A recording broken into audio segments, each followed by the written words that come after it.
Oi, gente, eu sou a Gisele Vequim, eu sou atriz, trabalho como dubladora, como artista de voz, sou radialista, comunicadora, narradora e por aí vai. Tudo que é arte e voz, eu estou ali no meio.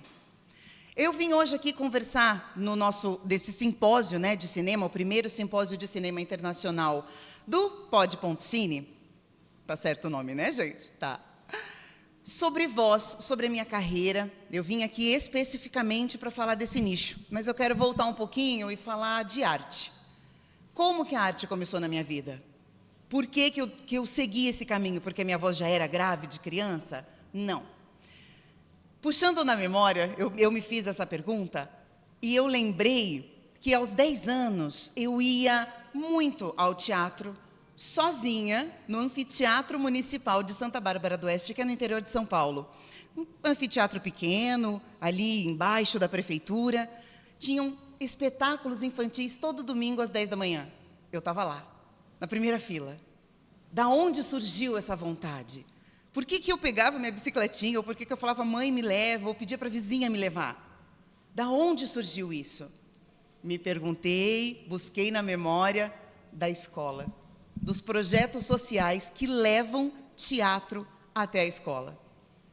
Isso, eu estou falando de quando eu tinha 5, 6, 7 anos, sabe, prezinho, primeira série.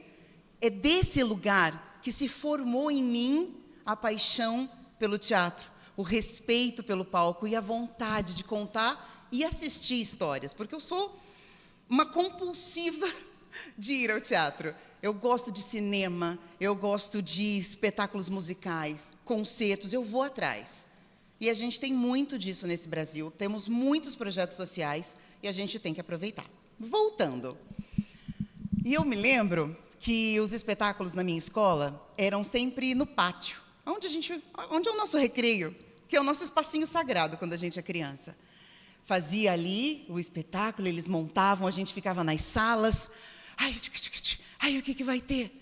Eu ficava ansiosa e sentava na primeira fila e, como uma boa menina que fala mais do que o homem do saco, eu levantava a mão, queria saber de onde eles tinham vindo, como é que eles faziam.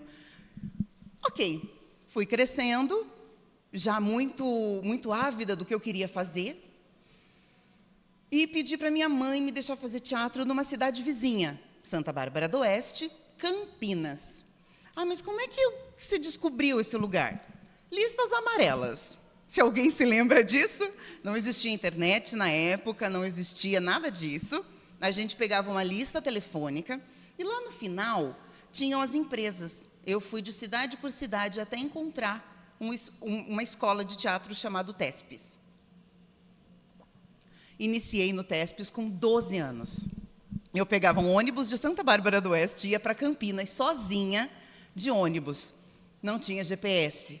A moça pelo telefone me falou onde que eu tinha que descer, o ônibus que eu tinha que pegar e eu fui. Primeira vez que eu cheguei naquele lugar, o primeiro contato que eles faziam a gente ter sensações. Então, eles fizeram todo o espaço da porta até as salas de ensaio com grama, pedra, cascalho, folha seca, folha úmida. E eu fui e vendados. Essa foi a parte legal. Eu não conhecia ninguém, estávamos todos de mãos dadas, de olhos vendados, andando por toda aquela experiência. Eu tinha certeza que era ali que eu tinha que ficar, que era essa sensação que eu queria ter, de estar de mão dada, no escuro, com gente que queria o mesmo que eu, e tendo sensações incríveis e dividindo isso. Porque isso, para mim, é o teatro. Isso, para mim, é a experiência de atuar e de estar na poltrona assistindo. Essa troca, essa sensação, esses flashbacks, esses insights, é isso que move a minha vida. Bom, fiz o teatro lá, achando que isso era o que eu tinha que fazer. Mas, na minha cabeça de 12 anos, eu fiz dos 12 aos 14, a minha vida ia ser bancada pela minha mãe, porque ela me dava o dinheiro para eu ir, pagava a escola, pagava o figurino e eu ia lá fazer. Aí, nesse lugar, no TESPES, tinha um grupo de teatro profissional, que eles iam se apresentar e eles ganhavam dinheiro. Aí eu falei, era Andréia o nome dela. Falei, Andréia, como é que faz para ganhar dinheiro? Que eu queria, né, parar, que a minha mãe não pagasse mais. Ela, bom, você tem que tirar o DRT, você tem que se profissionalizar. Onde que eu faço isso? Eu fiz em São Paulo. Pronto, com 15 anos eu estava em São Paulo, fazendo teatro no Macunaíma, morando sozinha. Não aconselho, não é uma coisa hoje que é muito fácil, tá? Isso foi há 25 anos atrás. É tempo pra caramba, não aconselho, tá? Essa parte, esquece. Mas eu estava lá, fui, estudei, me formei em 2003. Abril de 2003 eu tive o meu primeiro DRT, e aí eu já comecei a dar aula de teatro para criança, por quê? Lembra que foi assim que eu aprendi? Foi o que eu vi na escola, fazendo teatro? Foi lá, era lá que eu queria estar. Fui dar aula para criança, aí você descobre grupos profissionais, você vai, trabalha, e aí outras coisas começaram a surgir na minha vida. Porque a arte ela tem um leque muito grande. Eu não sonhava com televisão, eu não sonhava com cinema, eu nem sabia o que era isso, gente. Hoje parece que a criançada já nasce sabendo, né? Os adolescentes têm mais informação, eu não tinha.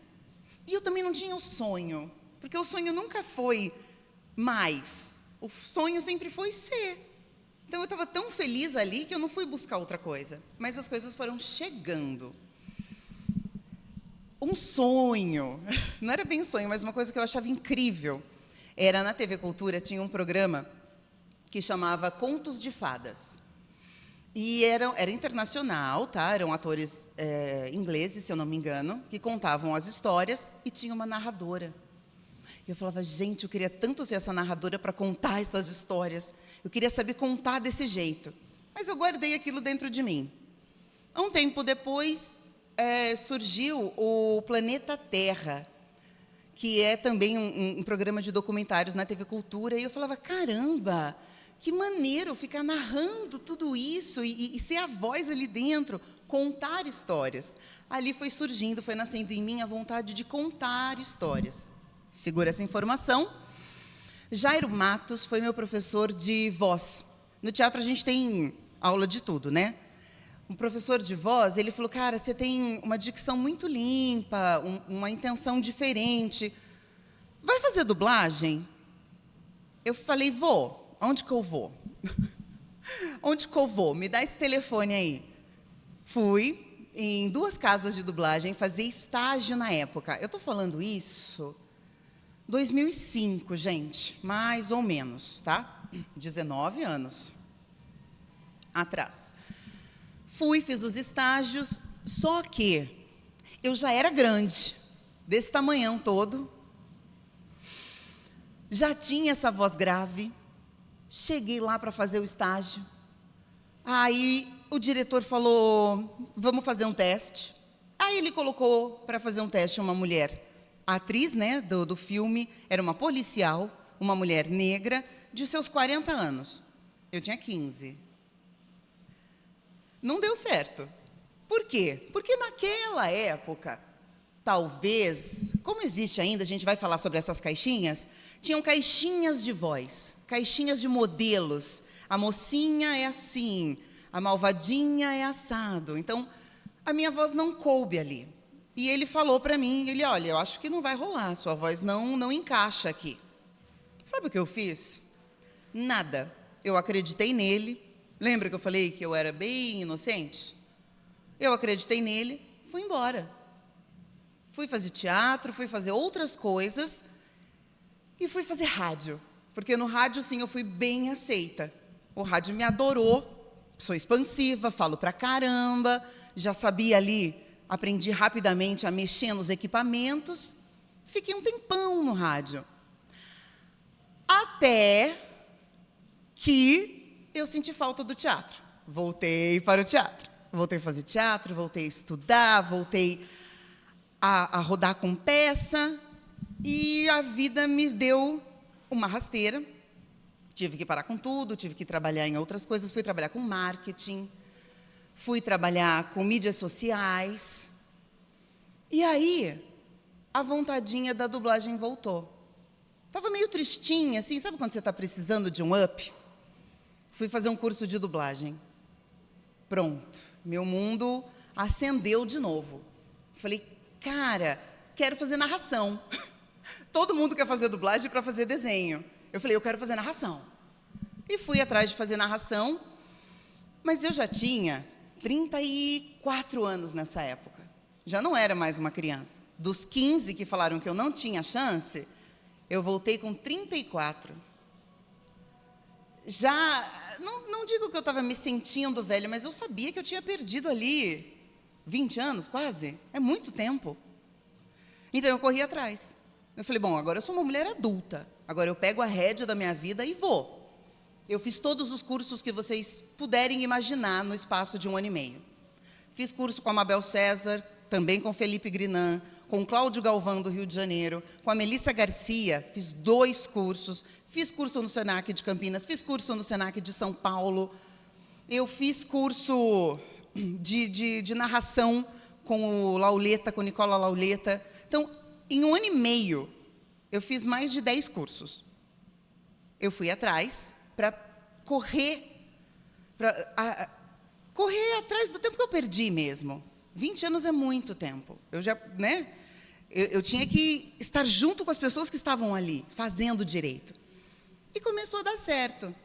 Porque aí a minha voz e a minha idade já condiziam com aquela caixinha que eu falei da voz grave. Então, eu já comecei a ganhar personagens grandes, médios, mães, avós, tias, algumas mulheres de 25, porque aí a voz já equivale. E fui tendo algumas sortes, alguns presentes. Mas veja, não foi bem sorte. Às vezes eu me engano, eu me saboto. Eu investi muito dinheiro em 1 ano e meio.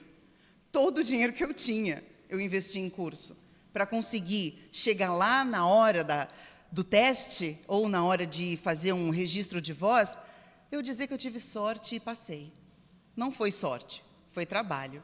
E muito dinheiro investido. E eu sei que não é todo mundo que consegue fazer isso. Eu consegui fazer porque eu já era uma mulher adulta, já trabalhava, tinha uma renda, tinha um marido que também podia ser o meu esteio aqui atrás, e eu pude investir.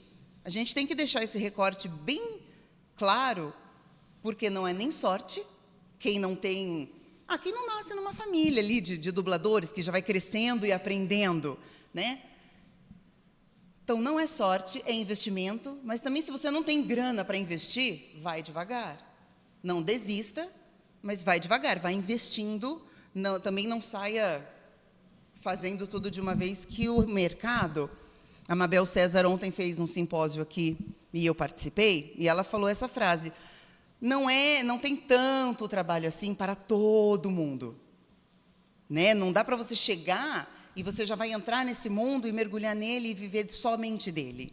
Estou falando do mercado de voz. Mas será que eu também não estou falando do mercado de teatro? Será que eu também não estou falando do mercado do cinema, da produção, do rádio?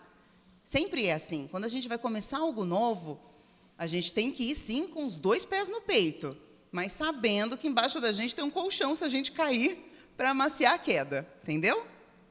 Bom, só para... Vou finalizar, que as minhas sortes foram... Essa história é muito legal. Teve uma greve de caminhoneiros em 2018. Não tinha gasolina, não tinha gasolina no posto, a gente ficou meio que preso, assim, não tinha gás de cozinha.